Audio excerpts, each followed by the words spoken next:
Bedah tuntas, halal haram kripto menurut Majelis Ulama Indonesia. Oke, mari kita langsung masuk aja ke pertanyaan yang mungkin ada di benak Anda semua nih.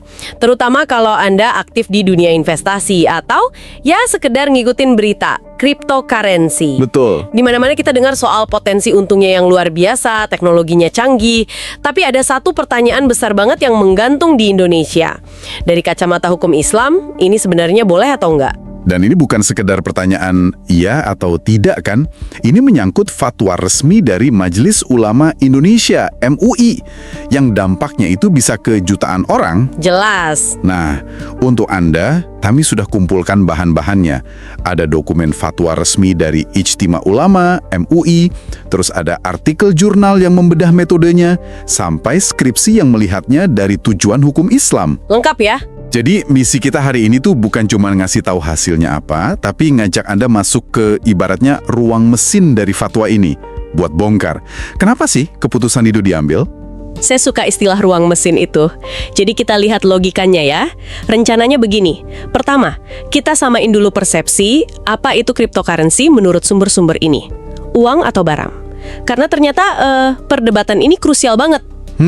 Betul. Kedua, kita akan bedah 3 poin utama dari fatwa MUI. Apa yang dilarang, apa yang dibolehkan tapi ada syaratnya, dan apa alasannya. Terakhir, kita telusuri fondasinya. Aturan ini datang dari mana sih? Ayat Al-Quran dan hadis mana yang jadi rujukan? Persis. Kita mulai dari pertanyaan paling dasar. Benda apa sih sebenarnya yang lagi kita omongin ini? Cryptocurrency kayak Bitcoin, Ethereum, ini kan fenomena global. Di mana-mana ada. Dokumen MUI sendiri nyatet Bitcoin itu lahir tahun 2009. Sekarang bahkan jadi mata uang resmi di El Salvador. Populer banget di negara-negara maju. Dan popularitasnya ini kan langsung memicu perdebatan. Perdebatan fundamental di seluruh dunia yang juga diakui di sumber kita. Ada yang bilang ini tuh mata uang. Virtual money. Masuk akal. Logis, karena bisa dipakai sebagai alat tukar di beberapa tempat. Dan bisa jadi penyimpan nilai. Sementara kubu satunya lagi bilang, tunggu dulu, ini lebih mirip komoditas. Alasannya, kripto punya nilai virtual intrinsik dan bisa dianggap kayak, public goods atau barang publik buat komunitas penggunanya. Nah, perdebatan global ini jadi relevan banget pas kita tarik ke konteks Indonesia. Karena pemerintah kita punya sikap yang sangat jelas. Justru di sini kuncinya nih. Pemerintah Indonesia lewat Undang-Undang Mata Uang dan Peraturan Bank Indonesia secara tegas bilang, cryptocurrency itu bukan mata uang yang sah. Oke. Satu-satunya alat pembayaran yang sah di wilayah NKRI adalah rupiah. Titik. Tapi di sisi lain, ada pintu yang dibuka juga kan? Pemerintah lewat Bapepti, Badan Pengawas Perdagangan Berjangka Komoditi, malah mengakui cryptocurrency sebagai aset digital. Nah, Atau komoditas yang boleh diperdagangkan di bursa. Jadi, di mata hukum negara kita, kripto itu bukan uang tapi aset. aset. Betul sekali. Aset yang bisa diperjualbelikan. Jadi ada semacam dualisme status gitu ya. Dilarang sebagai uang tapi diizinkan sebagai aset, agak membingungkan. Sebetulnya bukan kontradiksi, tapi justru ini panggung utamanya. Di satu sisi, pemerintah bilang, silakan perdagangkan sebagai aset. Di sisi lain, MUI harus menilai aset ini sesuai syariah atau tidak. Disinilah letak ketegangannya. Perbedaan status hukum inilah fondasi buat memahami seluruh logika fatwa MUI. Benar, dan ketegangan itu akhirnya bermuara pada keputusan Ijtima Ulama Komisi Fatwa tanggal 11 November 2021. Yuk kita bedah isinya. Ada 3 poin yang spesifik dan penting banget. Poin pertama, MUI membahas cryptocurrency sebagai mata uang. Hukumnya? Haram. Langsung tegas ya, haram. Alasannya ada 3 lapis. Pertama, karena mengandung gharar. Ini istilah penting, artinya itu ketidakpastian, spekulasi, atau ketidakjelasan yang berlebihan. Oke, gharar. Kedua, mengandung darar. Artinya, unsur bahaya atau potensi kerugian besar. Dan ketiga, ini alasan yang sangat yuridis. Karena penggunaannya sebagai mata uang, jelas-jelas bertentangan dengan undang-undang negara kita yang mewajibkan penggunaan rupiah. Oke, poin pertama ini cukup lugas ya. Sejalan sama hukum negara. Nah, gimana dengan poin kedua? Yang membahas kripto sebagai komoditi atau aset digital. Ini kan wilayah yang diizinkan Bapepti. Apa kata MUI di sini? Nah, disinilah fatwanya jadi lebih dalam. Untuk kripto sebagai komoditas, hukumnya tidak sah untuk diperjualbelikan. Tidak sah juga? Betul. Alasan utamanya masih sama, yaitu mengandung goror dan darar. Tapi ada tambahan satu unsur krusial, qomar atau perjudian. Wah, kata perjudian ini berat loh. Apa yang bikin MUI melihatnya sampai sejauh itu? Volatilitasnya yang ekstrim. Sumber kita menyoroti gimana nilainya bisa meroket atau anjlok dalam waktu singkat tanpa dasar yang jelas.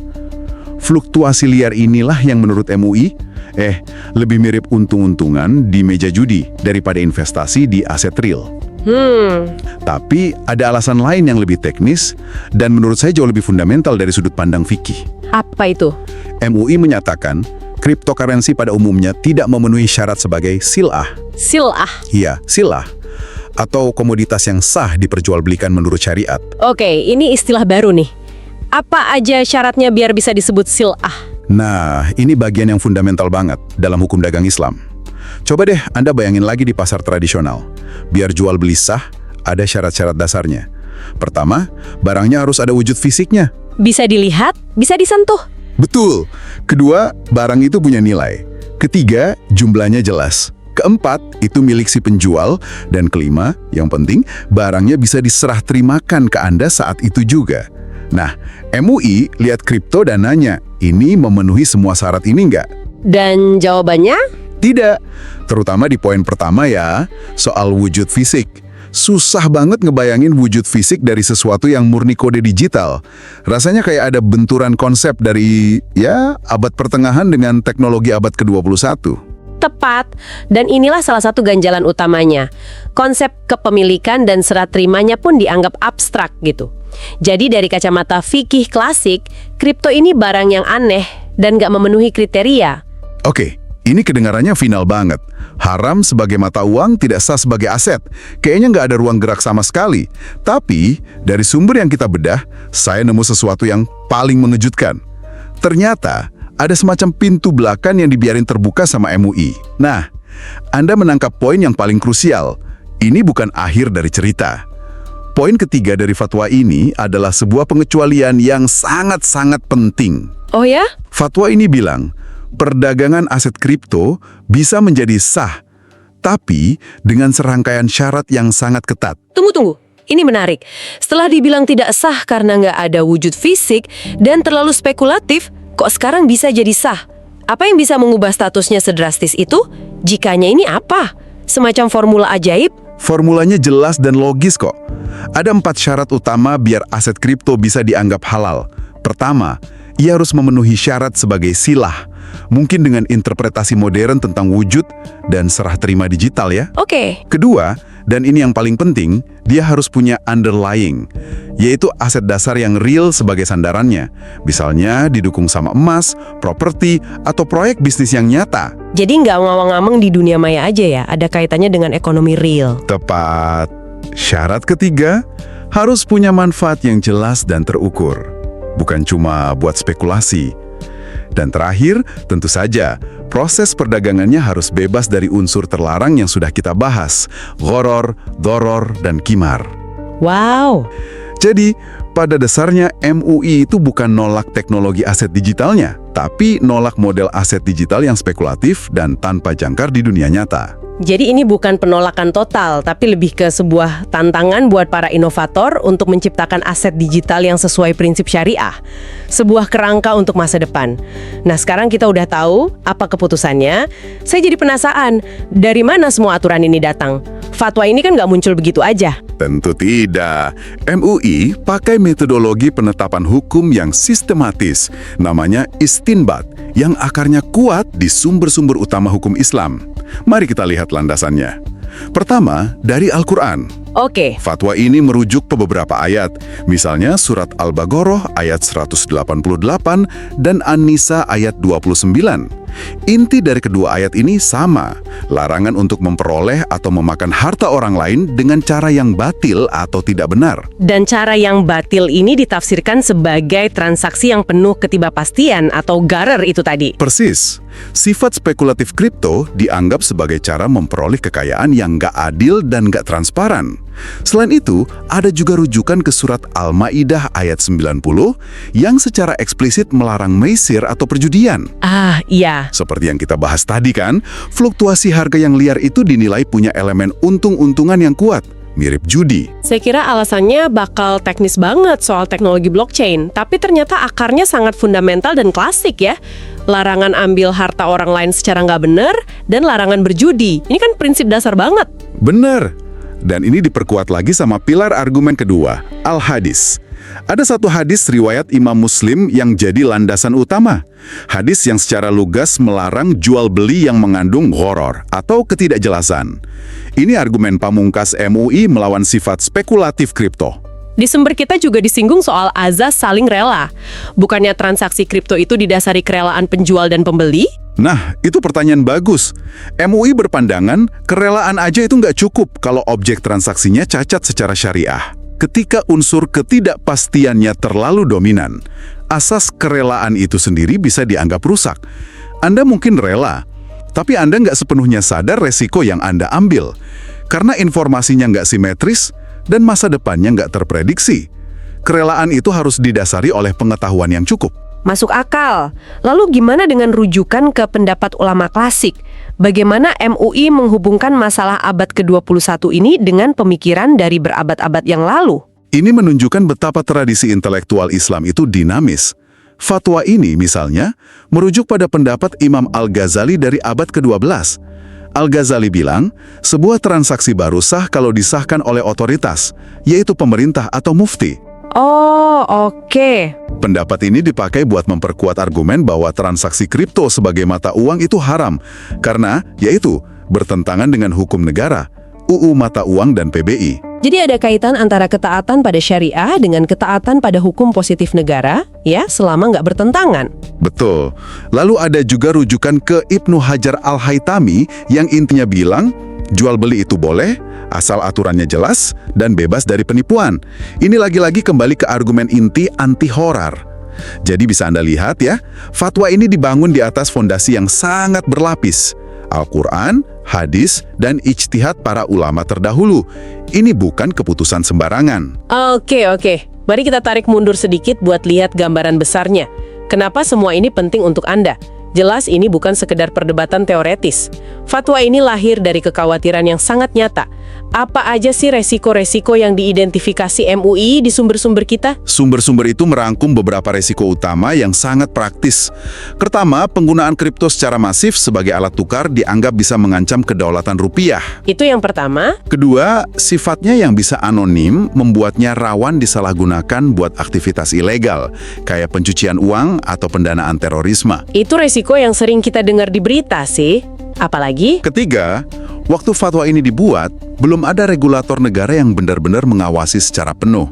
Lembaga penjaminnya pun nggak ada. Kalau bursa kripto bangkrut atau dihack, uang investor bisa hilang begitu aja. Benar juga. Dan yang terakhir, seperti yang sudah kita ulang-ulang, volatilitasnya yang ekstrim.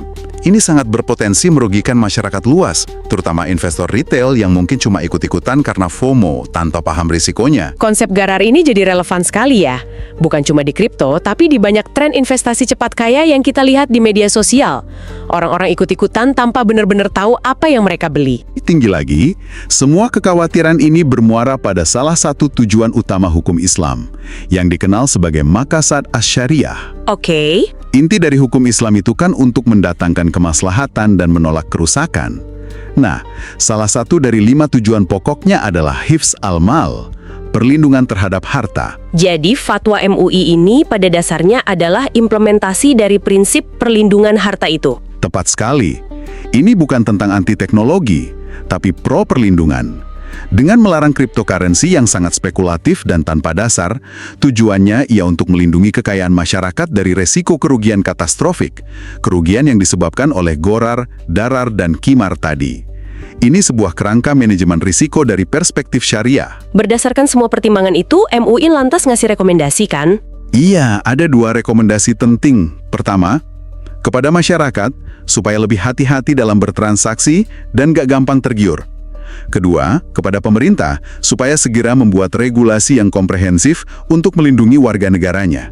Jadi ada dorongan ke pemerintah juga. Betul. Ini menunjukkan MUI juga melihat peran negara sebagai regulator itu sangat vital, sejalan dengan pendapat Imam Al-Ghazali yang mereka kutip. Oke, jadi setelah kita membongkar ruang mesinnya, kesimpulannya jadi jauh lebih jernih ya.